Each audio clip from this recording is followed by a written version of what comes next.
Le rapport du FMI sur l'économie mondiale publié à la mi-avril montre que l'Égypte est désormais la deuxième plus importante économie d'Afrique, dépassant ainsi l'Afrique du Sud. 2 insurrections en 3 ans depuis 2011 ont endommagé le pays. La croissance économique a chuté de 7% à moins 2% en 2012. L'insécurité a fait partir les investisseurs étrangers et les touristes, qui sont les principales sources de devises. Les réserves en devises étrangères ont chuté de 2/3 et le déficit budgétaire était à son plus haut niveau. Il y avait beaucoup de travail pour relancer l'économie. Les experts disent que le président Abdel Fattah al-Sisi a permis de maintenir la stabilité dans le pays.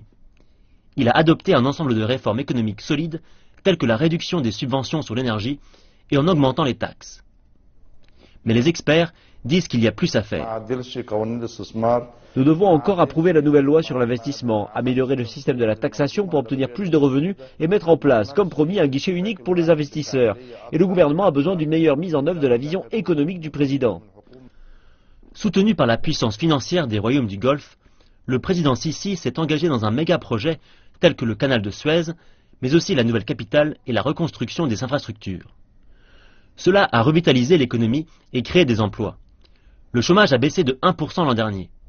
Les institutions financières internationales ont rehaussé le statut de l'Égypte et le gouvernement vise désormais 4% de croissance pour la fin de l'année. Pour atteindre les 4% de croissance, toutes les usines fermées doivent réouvrir et produire et les exportations et les revenus doivent augmenter pour réduire le déficit. Il y a eu des améliorations et l'économie égyptienne est désormais la seconde d'Afrique. Mais il y a toujours beaucoup de défis, principalement l'augmentation du tourisme, des exportations et des investissements.